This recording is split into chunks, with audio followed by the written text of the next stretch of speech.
नमस्कार विद्यार्थी मित्रांनो, मी प्राध्यापक डॉक्टर आनंद शिंदे, लक्ष्मीबाई भाऊराव पाटील महिला महाविद्यालय सोलापूर। विद्यार्थी मित्रांनो, माझ्या या यूट्यूब चॅनलमध्ये मी आपणा सर्वांचे पुनश्च सहर्ष स्वागत करतो। विद्यार्थी मित्रांनो, आजच्या या व्हिडिओच्या माध्यमातून आपण बुद्धिमापन कसोट्यांचे जे प्रकार आहेत या प्रकारांविषयी सविस्तर माहिती अभ्यासणार आहोत। विद्यार्थी मित्रांनो, गेल्या व्हिडिओच्या माध्यमातून आपण बुद्धिमापन कसोट्यांचे जे प्रकार आहेत त्या प्रकारापैकी पहिला जो प्रकार आहे तो प्रकार आपण अभ्यासलेला आहे, तो म्हणजे व्यक्तिगत कसोट्या ज्या आहेत त्या व्यक्तिगत कसोट्या नेमक्या कोणकोणत्या आहेत, त्याच्यामध्ये मग भाषिक कसोटी, अभाषिक कसोटी आणि कृतीयुक्त कसोटी या 3 कसोट्यांचा अभ्यास आपण पाठीमागील व्हिडिओच्या माध्यमातून केलेला आहे।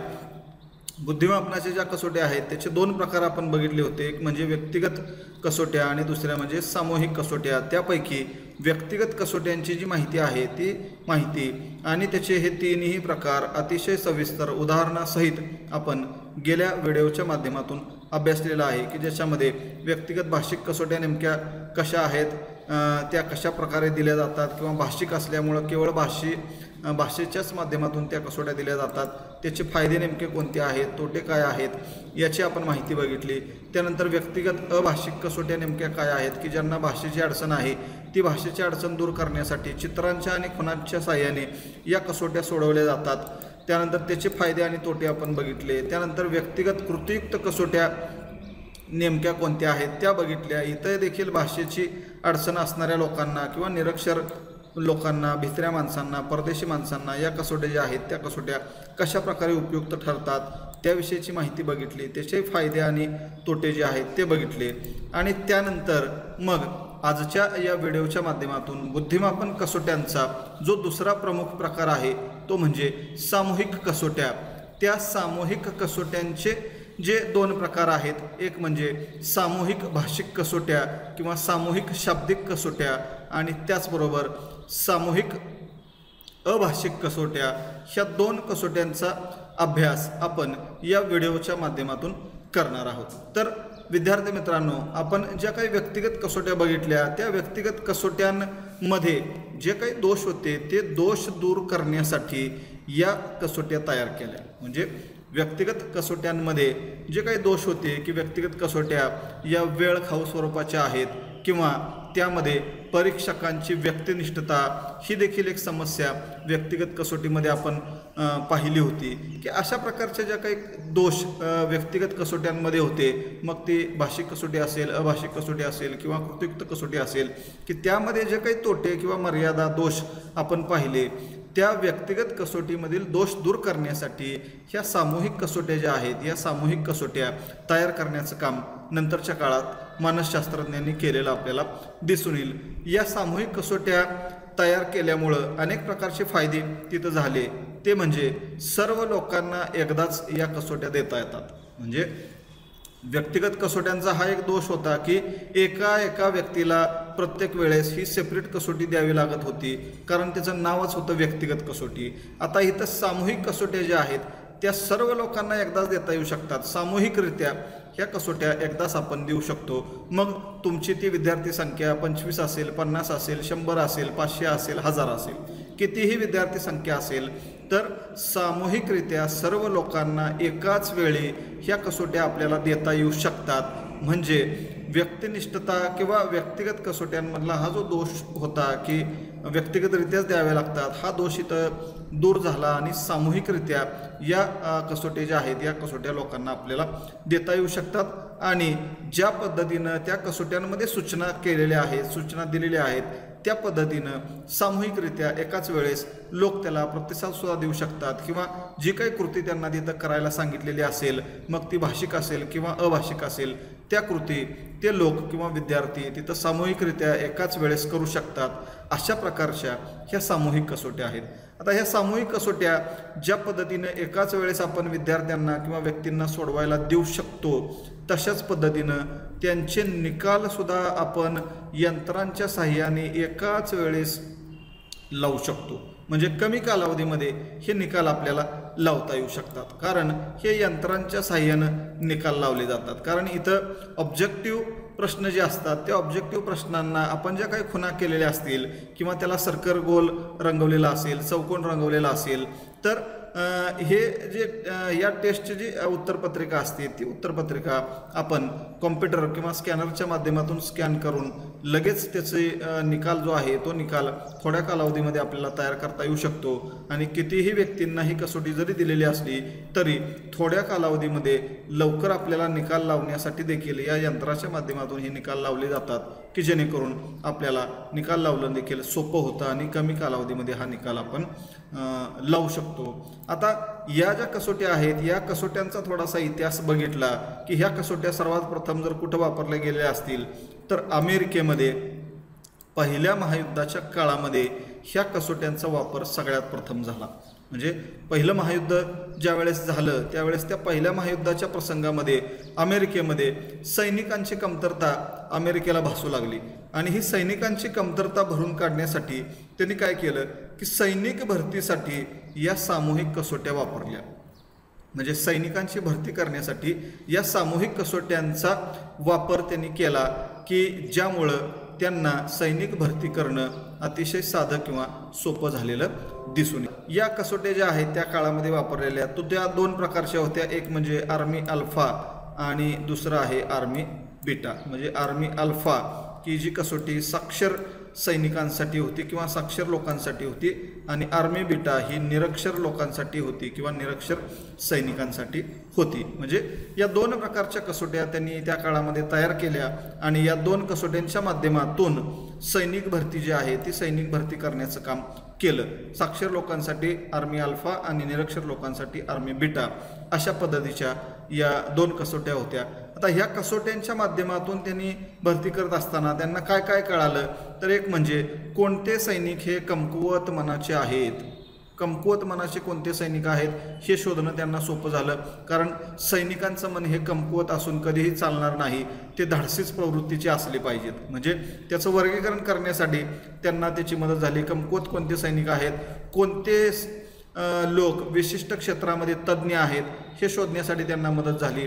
त्याचबरोबर कोणते व्यक्ती अधिकारी होण्याच्या डायरेक्ट पात्रतेचे आहेत हे सुद्धा त्यांना शोधणं या कसोटीच्या माध्यमातून सहज शक्य झालं। त्याचबरोबर कोणत्या सैनिकांना किंवा कोणत्या लोकांना प्रशिक्षण देण्याची गरज आहे हे शोधणं त्यांना सोपं झालं। म्हणजे अशा पद्धतीनं वेगवेगळे निकष जे आहेत हे वेगवेगळे निकष सैनिक भरतीसाठी जे होते ते निकष त्यांनी त्या कसोटीच्या माध्यमातून सोडवून घेतले की ज्यामुळं त्यांना त्या लोकांचं वर्गीकरण करणं सोपं झालं आणि सैनिक भरती करणं देखील सोपं झालं। आता ह्या ज्या कसोट्या आहेत या कसोट्यांची जर उदाहरणं आपण बघितली तर या कसोट्या कोणकोणत्या लोकांनी तयार केलेल्या आहेत तर जे अनेक मानसशास्त्रज्ञ आहेत की ज्याच्यामध्ये टर्मन नावाचा मानसशास्त्रज्ञ आहे, ओटिसा नावाचा मानसशास्त्रज्ञ आहे किंवा भारतामध्ये पंडित झा नावाचे मानसशास्त्र आहेत, त्यानंतर महाराष्ट्रामध्ये वाना दांडेकर नावाचे मानसशास्त्रज्ञ आहेत। म्हणजे अशा वेगवेगळ्या मानसशास्त्रज्ञांनी ह्या सामूहिक कसोट्या ज्या आहेत ह्या सामूहिक कसोट्या तयार केलेल्या आपल्याला दिसतील। शाब्दिक सामूहिक कसोट्या ज्या आहेत त्या शाब्दिक सामूहिक कसोट्या या वेगवेगळ्या लोकांनी तयार केलेल्या आहेत की ज्याचे उदाहरणं आपण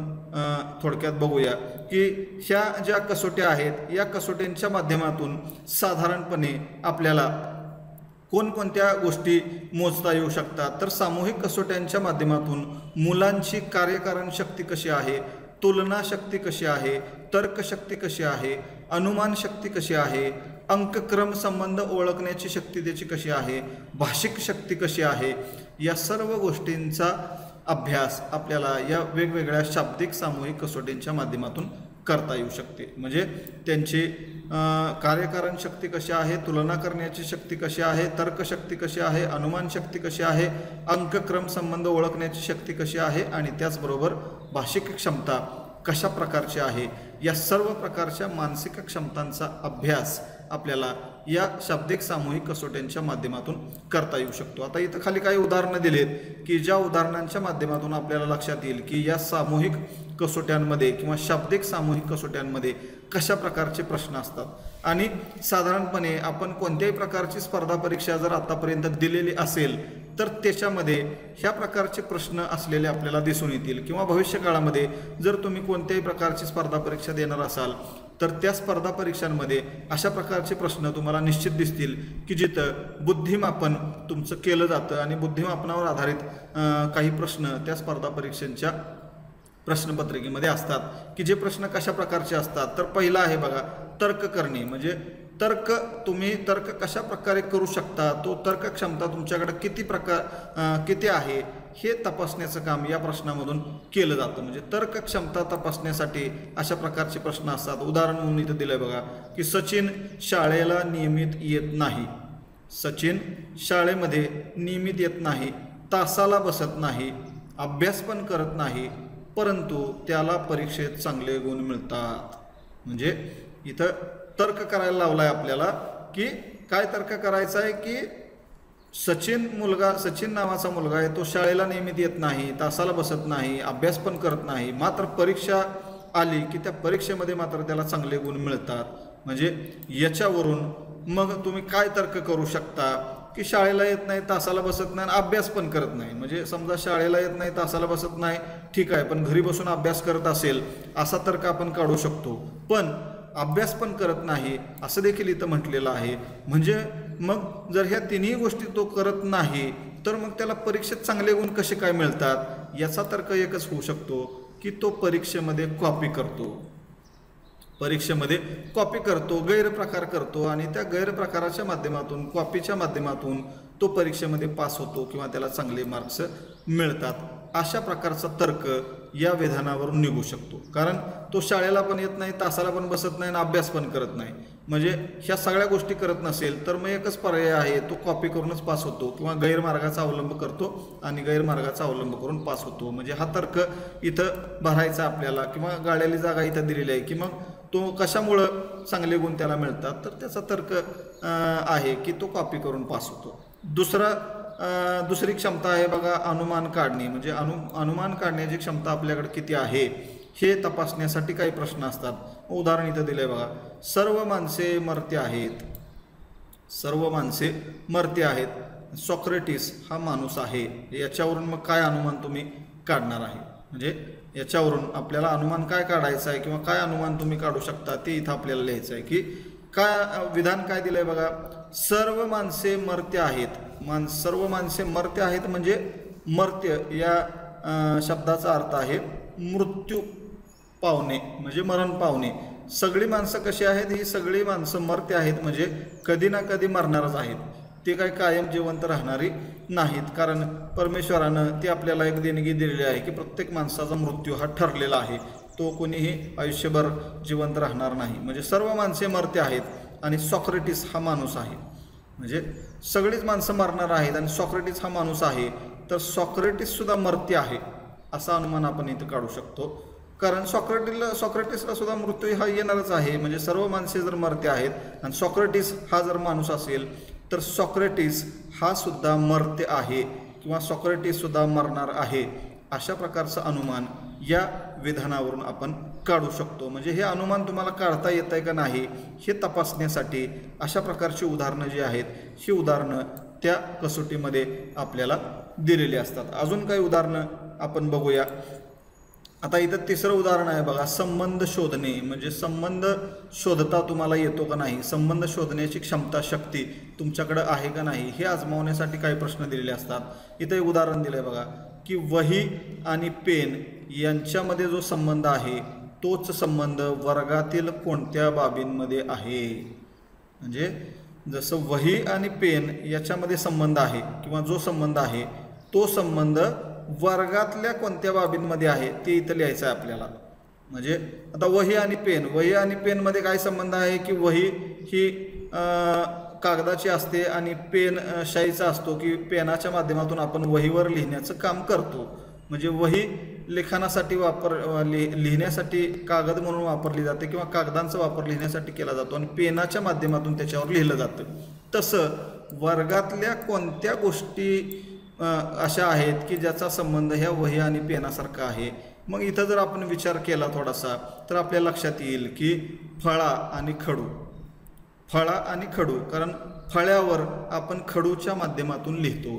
म्हणजे वही आणि पेन यांच्यामध्ये जो संबंध आहे तो वर्गातल्या कोणत्या गोष्टीच्या संदर्भातला आहे तर खडू आणि फळा कारण खडूच्या माध्यमातून आपण फळ्यावर लिहिण्याचं काम करतो. म्हणजे वही हा फळा आहे आणि पेन म्हणजे खडू आहे, कारण खडूने आपण त्या फलकावर लिहू शकतो. म्हणजे अशा प्रकारचा संबंध वर्गातल्या या दोन गोष्टींशी असलेला आपल्याला दिसून येईल. म्हणजे अशा पद्धतीनं संबंध तुम्हाला शोधता येतो का नाही हे याच्यावरून पाहिलं जातं. त्यानंतर इथं अंकगणिताच्या संदर्भात किंवा अंकक्रम ओळखण्याच्या संदर्भात काही उदाहरणं दिलेत बघा.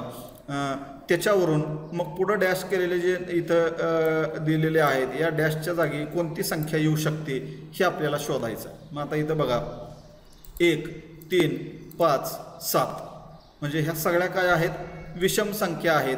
आणि 1, 3, 5, 7 नंतर कोणती संख्या येऊ शकते हे आपल्याला शोधून काढायचं आहे. मग आता ह्या 4 संख्यामधला संबंध जर आपण बघितला 1, 3, 5, 7 म्हणजे विषम संख्या तर आहेत, मात्र त्याबरोबर एकाड एक संख्या घेतली आहे. म्हणजे 1 नंतर 2 सोडलाय 3 घेतली आहे, 4 सोडलाय 5 घेतले, 6 सोडलाय 7 घेतले. मग इथं 8 सोडून 9 घ्यायचं. म्हणजे इथं 9 ही संख्या आपण लिहू शकतो. म्हणजे 1, 3, 5, 7, 9 अशा पद्धतीनं पुढचं उत्तर हे त्याचं काय असणार आहे, 9 असणार आहे.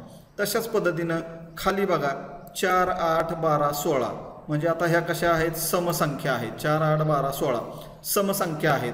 परंतु इथं या दोघांमधलं अंतर किती आहे हे पण बघणं गरजेचं आहे. 4 2 8, 4 3 12, 4 4 16 म्हणजे प्रत्येक अंकामध्ये 4 4चा फरक आहे.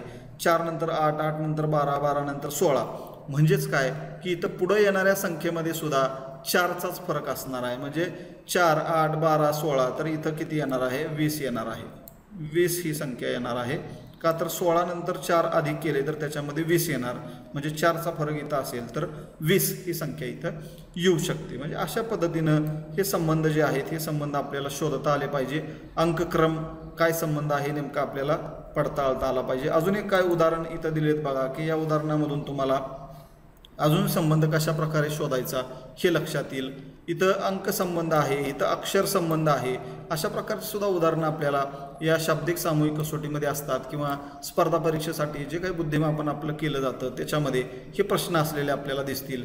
आता इथं बघा 4, 9, 16, 25 अशा पद्धतीने संख्या आणि इथं पुढं काय संख्या येईल हे आपल्याला विचारलं आहे. आता इथं 4, 9, 16, 25 याचा जर विचार केला तर समसंख्यासुद्धा आहेत आणि विषम संख्यासुद्धा आहेत. म्हणजे विषम आणि सम दोन्ही संख्या आहेत. म्हणजे इथं फक्त विषम नाही किंवा फक्त सम नाही हा संबंध इथं आपण सांगू शकत नाही.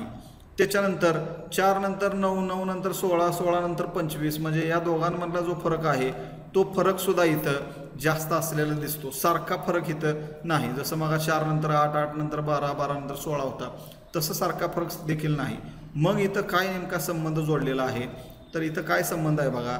4 हा 2चा वर्ग आहे, 2 2 4, 2चा वर्ग 4, 3चा वर्ग 9, 3 3 9, 3चा वर्ग 9 आहे. 4 4 16 हा 4चा वर्ग आहे. 5 5 25 हा 5चा वर्ग आहे.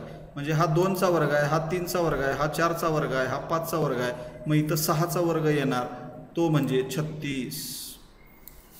6चा वर्ग किती येणार 36. 6 6 36 म्हणजे 2 3 4 5 6 म्हणजे सलग पुढच्या संख्येचा वर्ग इथं दिला आहे. 2चा वर्ग, 3चा वर्ग, 4चा वर्ग, 5चा वर्ग. मग इथं 6चा वर्ग 36 अशा पद्धतीने त्याचं उत्तर येणार आहे. त्यानंतर खाली एक परत दिलं आहे बघा 3 8 15 24, 3 8 15 24. आता याच्यामध्ये नेमका काय संबंध आहे. आता इथं वर्गाचा विचार केला तर वर्ग पण नाही, सम पण आहे, विषम पण आहे, सगळ्याच प्रकारच्या संख्या आहेत. मग याच्यात काय तर्क लावलाय, काय संबंध लावलाय तर इथं वरच्या उदाहरणात आणि याच्यात थोडंसं साम्य असलेलं आपल्याला दिसेल बघा की इथं 4 आहे, इथं 3 आहे, इथं 9 आहे, इथं 8 आहे, इथं 16 आहे, इथं 15 आहे, इथं 25 आहे, इथं 24 आहे. म्हणजे प्रत्येक संख्येचा वर्ग करून त्याच्यामधून वजा 1 केलेला आहे. 4 वजा 1 बरोबर 3 म्हणजे 2 2 4 केलंय आणि 4 मधनं वजा 1 केलंय त्याचं 3 उत्तर आलं. तसं 3 3 9 वजा 1 8, 4 4 16 वजा 1 15, 5 5 25 वजा 1 24. तसं इथं 6 6 36 वजा 1 म्हणजे 35 येणार इथं. अशा पद्धतीनं हा संबंध जो आहे हा संबंध इथं लावलेला आहे. तर असं उत्तर इथं येऊ शकतं. त्यानंतर मग इथं अंक झाल्यानंतर अक्षरामधला काय संबंध आहे त्याची पण काय उदाहरणं आहेत बघा. ADGJM म्हणजे इथं अक्षर दिलेत आणि मग पुढचं अक्षर कुठलं असणार आहे हे विचारलं आहे आपल्याला. मग A नंतर D आलंय, D नंतर G आलंय, मग J आलंय, M आलंय. मग प्रत्येक अक्षरामध्ये इथं किती संबंध आहे बघायचं. A नंतर D म्हणजे B आणि C सोडून D आले. म्हणजे ए नंतर बी सी सोडून डी आलंय, मग डी झाल्यानंतर ई एफ सोडून जी आलंय, त्यानंतर जी झालं की एच आय सोडून जे आलंय आणि जे नंतर के एल सोडून एम आलंय, मग एम नंतर एन ओ सोडून इथं काय येणार आहे, पी येणार आहे. कारण इथं प्रत्येक 2 अक्षरामध्ये कितीचा गॅप आहे, 2 अक्षरांचा गॅप आहे. म्हणजे ए नंतर बी आणि सी सोडले डी घेतलाय, डी नंतर ई आणि एफ सोडले जी घेतलाय. तशा पद्धतीनं इथं एम झाल्यानंतर एन आणि ओ ही 2 अक्षरं सोडली की इथं पी येणार. अशा पद्धतीनं हा संबंध आहे. आणि खाली परत अजून एक वेगळा संबंध दिलाय बघा, ए एन बी ओ आणि सी. म्हणजे जर आपण ABCD जर आपण मांडून घेतली तर ते ABCD मांडल्यानंतर ही अक्षरं कुठल्या संख्येला आलेले आहेत त्याचा शोध घ्यायचा आणि त्याच्या पद्धतीने इथलं पुढचं उदाहरण मांडायचं. ABCD मांडत असताना अनेक पद्धतीनं ती मांडली जाते. सरळ एकदा मांडली जाते, एकदा उलट मांडली जाते, एकदा वर 13 अक्षरं मांडली जातात, त्याच्या खाली 13 अक्षरं मांडली जातात, मग एकदा वर सरळ 13 अक्षरं मांडली जातात, खाली त्याच्या उलट 13 अक्षरं मांडली जातात. अशा वेगवेगळ्या पद्धतीनं ती ABCD मांडून ही गणित आपल्याला सोडवावी लागत असतात. तर हे गणित सोडवत असताना काय केलंय की वरती 13 अक्षरं मांडलेले आहेत, ए पासून ते यम पर्यंत, म्हणजे ए पासून ते यम पर्यंत इथं 13 अक्षर मांडलेत आणि त्याच्या खाली इथं यन पासून ते इथं झेड पर्यंत अशा पद्धतीनं 13 अक्षर मांडलेले आहेत. म्हणजे एच्या खाली इथं यन आलेलं आहे, मग बीच्या खाली इथं काय येणार आहे, ओ येणार आहे, मग सीच्या खाली इथं काय येणार आहे, परत पीच येणार आहे. कारण ओ नंतर कुठला अक्षर येणार आहे, पी येणार आहे, म्हणजे याचं पण उत्तर काय येणार आहे, पीच येणार आहे. पण संबंध कसा आहे, एच्या खाली एन आहे, बीच्या खाली ओ आहे, मग सीच्या खाली इथं काय येणार आहे, तर पी येणार आहे. म्हणजे अशा पद्धतीनं हा संबंध इथं मांडलेला आहे. तर अशा प्रकारची जी उदाहरणं आहेत ती उदाहरणं आपल्याला इथं शाब्दिक सामूहिक कसोट्यामध्ये दिलेली असतात. शब्दांच्या माध्यमातून, अंकांच्या माध्यमातून ही दिलेली असतात की यामुळं आपल्याला ही सामूहिक कसोटी एकाच वेळेस सर्व लोकांना देता येऊ शकते. आता याचे काय फायदे आहेत बघा, तर सामूहिकरित्या देता येते, त्यामुळं वेळ आणि श्रम वाचतात. म्हणजे व्यक्तिगत कसोटीमधला जो तोटा आहे तो तोटा इथं दूर केला, दोष दूर केला.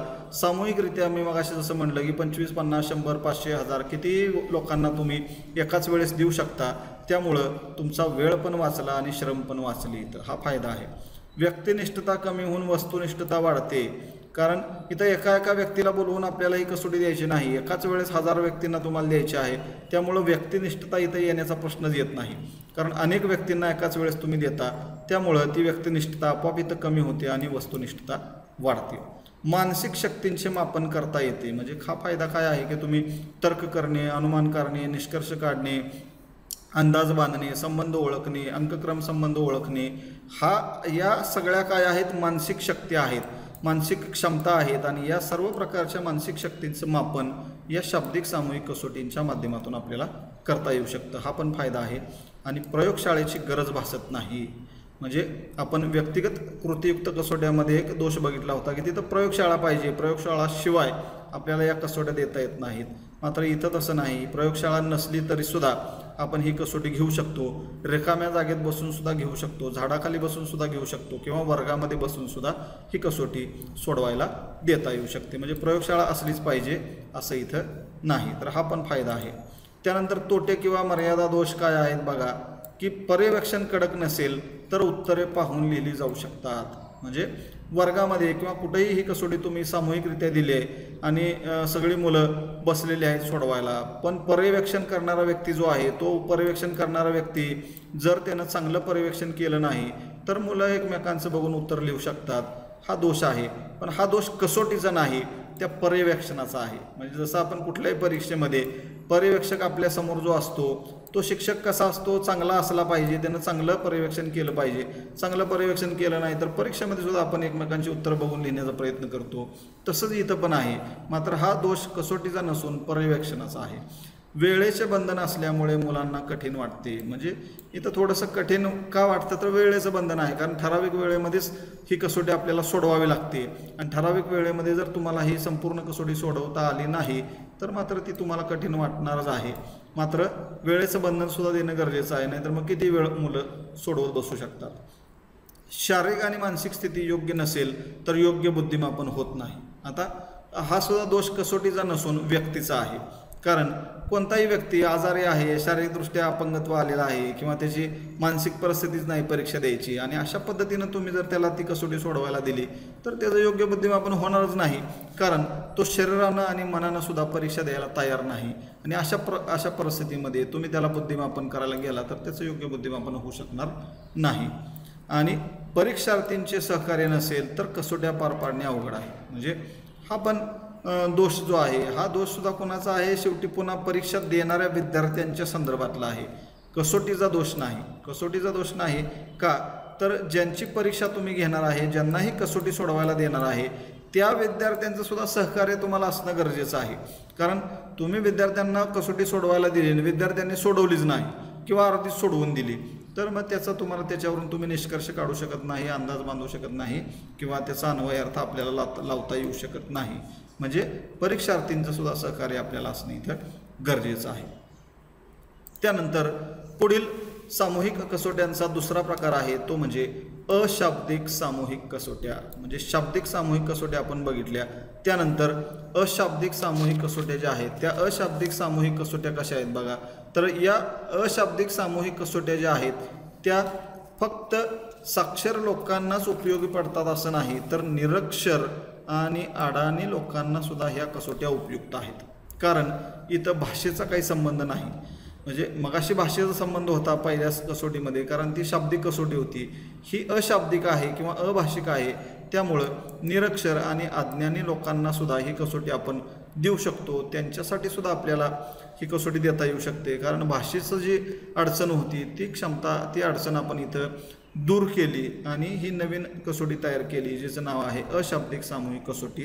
आता ह्या ज्या कसोट्या आहेत त्याची देखील काही उदाहरणं आहेत. ओटिसाची कसोटी आहे, कॅटलची कसोटी आहे, गुडीनफची कसोटी आहे. म्हणजे या वेगवेगळ्या मानसशास्त्रज्ञांनी ह्या अनेक प्रकारच्या कसोट्या ज्या आहेत त्या कसोट्या तयार केलेल्या आपल्याला दिसतील. त्याची पण उदाहरणं आपण बघणार आहोत. तत्पूर्वी त्याची वैशिष्ट्ये काय आहेत ती वैशिष्ट्ये आपण बघूया. की निरक्षर सैनिक किंवा निरक्षर लोकांची चाचणी आपल्याला घेता येते. तर निरक्षर सैनिक का म्हणलं इथं, तर आपण त्याचा इतिहास बघितला की अमेरिकेमध्ये जेव्हा सैन्य भरती करायची होती तेव्हा त्यांनी दोन प्रकारच्या कसोट्या केल्या होत्या. एक म्हणजे निरक्षरांसाठी आणि एक म्हणजे साक्षरांसाठी. म्हणजे आर्मी अल्फा आणि आर्मी बीटा. आर्मी बीटा जी होती ती निरक्षर लोकांसाठी होती. म्हणजे निरक्षर लोकांची सुद्धा चाचणी घेता येऊ शकते किंवा निरक्षर सैनिकांची सुद्धा चाचणी या कसोट्यांच्या माध्यमातून आपल्याला घेता येऊ शकते. त्यानंतर विविध मानवी गटांची तुलना करता येते. म्हणजे वेगवेगळे जे मानवी गट आहेत त्यांची तुलना करण्यासाठी सुद्धा आपल्याला या कसोटीचा उपयोग होतो. म्हणजे कोण किती बुद्धिमान आहे किंवा कोणत्या व्यक्तीकडं किती प्रकारच्या मानसिक क्षमता कमी आहेत, जादा आहेत, अशा पद्धतीनं तुलना करण्यासाठी सुद्धा ही कसोटी आपल्याला उपयोगी आहे. विशिष्ट लोकांना उपदेश आणि मार्गदर्शन सुद्धा करता येऊ शकतं. म्हणजे या कसोट्यांच्या माध्यमातून जे काही वर्गीकरण आपण केलं, कमी जास्त बुद्धिमत्ता किंवा कमी अधिक मानसिक क्षमता, तर त्याप्रमाणे त्या लोकांना उपदेश आणि मार्गदर्शन करण्यासाठी सुद्धा या कसोट्यांचा आपल्याला उपयोग होऊ शकतो. आणि शेवटचं वैशिष्ट्य आहे ते म्हणजे कमी भाषिक क्षमतेच्या मुलांची चाचणीसुद्धा या कसोटीच्या माध्यमातून घेता येऊ शकते. म्हणजे ज्या विद्यार्थ्यांना किंवा ज्या मुलांना भाषिक अडचण आहे, भाषेची अडचण आहे, अशा मुलांना सुद्धा ही कसोटी आपण देऊन त्यांची सुद्धा चाचणी घेऊ शकतो. कारण ही अभाषिक कसोटी आहे, भाषेची अडचण इथं येणार नाही. तर याची काही उदाहरणं आहेत, ती उदाहरणं आपण इथं बघूया की कशा प्रकारचे प्रश्न इथं असतात. आता ही कसोटी अभाषिक असल्यामुळं चित्रे आणि आकृतींच्या माध्यमातून ही कसोटी दिली जाते, कारण इथं भाषेचा काही संबंध नाही. मग चित्र आणि आकृतींच्या माध्यमातून दिलेले आहे आणि खूण करायची आहे. कुठलं उत्तर बरोबर आहे तिथं आपल्याला खुणा करायच्या आहेत. म्हणजे जसं व्यक्तिगतमध्ये आपण कृतीयुक्त कसोट्या बघितल्या होत्या किंवा अभाषिक कसोट्या बघितल्या होत्या, तशाच पद्धतीनं इथं सामूहिकरित्या दिल्या जाणाऱ्या ह्या अभाषिक कसोट्या आहेत की जिथं सुद्धा आपल्याला काय केलेलं आहे, चित्र किंवा आकृतीच्या माध्यमातून ह्या कसोट्या दिल्या आहेत की ज्याचा इथं संबंध शोधून आपण तिथं फक्त बरोबर उत्तराला खूण करायचे. आता इथं काय म्हणलंय बघा, संबंध शोधून वेगळी आकृती सांगा.